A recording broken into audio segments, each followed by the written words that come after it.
Manohitra ny fidinany fotony efa notanterahana nanomboka tamin'ny herinandro lasa teo teny amin'ny fokontany maro teto Antananarivo renivohitra i Andry Rajoelina. Isan'ny notsidihiny tamin'ity androany ity ny eto amin'ny boriboritany fahaenina izay nanatanterahana ny tsena mora. Tamin'izany no nanambarany fa itoy ny tsena mora ho fanamaivanana ny fahasahirana ny vahoaka malagasy. Ny hariva teo teny amin'ny boriboritany fahadimy no nanohizana izay fidinana ifotony izay. Namela belarany ireo velirano 340 fa ihany koa nilazany fa ho raisiny antanana ny fanadiovana ny tanàna Antananarivo rehefa tsy hainy ny tompony andraikitra tokony anao izany. Ny fako atao inona ny fako? Atao inona ny fako Izay olona tsy mety ka tsy mahavita azy atao inona? Aritsika ny fako. Izay olona tsy afaka mandroaka ny fako dia hoy amatsy anao monsieur le député. Amin'ny herinandro ianao andefasako camion ty.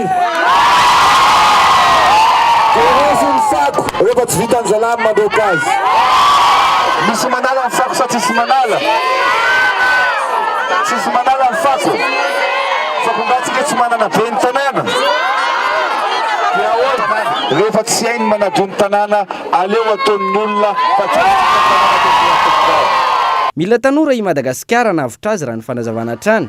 Tanora izay mandray andraikitra ary ampandroso fa tsy ampembo sy ampitotongana ny farim-piainana ny vahoaka malagasy.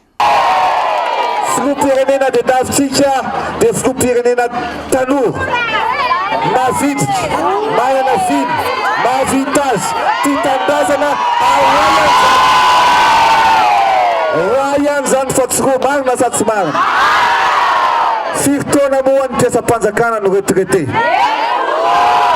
Enimpolo taona mahery zany dia tokony misotro ronono amin'izay. Aleo ny tanora mikarakara ny ray aman-dreny. Aleo ny tanora nitondra ny firenena. Noho izany Andry Rajoelina mitondra ny firenena sady menitra mitondra ny firenena. Izao tsika dia miandry ampitonina ny valiteny ny HCC. Efa nilasika efa tsy milamina loatra amin'ny fifidianana tamin'ny fidinana voalohany. Betsaka tamin'ny olona nifidy anay sy makafy anay tsy afaka nifidy. Betsaka n'ireo izay nifidy anay na hodikodina ny vatony, na hodikodina ny safidiny. Kanefa dia omeny kodareo dia izao. Na premier tour io, na deuxième tour io, na troisième tour io, tsika tsy maintsy anampy amin'ny famitana ny ekara anaramasin'i Jesoa ary anamboatra ny kianja filalaovam-baolina tanora eto Ambomirary ho manara-penitra ihany koa i Andry Rajoelina ary hovitaina ao anatin'ny enim-bolana izany raha ny nambarany hatrany nanoloana ireo vahoaka. Nanamarika ny fitsidihany tao amin'ny boriboritany fahadimy ny fanomezana avy amin'ny TGV Somapar teto amin'ity boriboritany ity.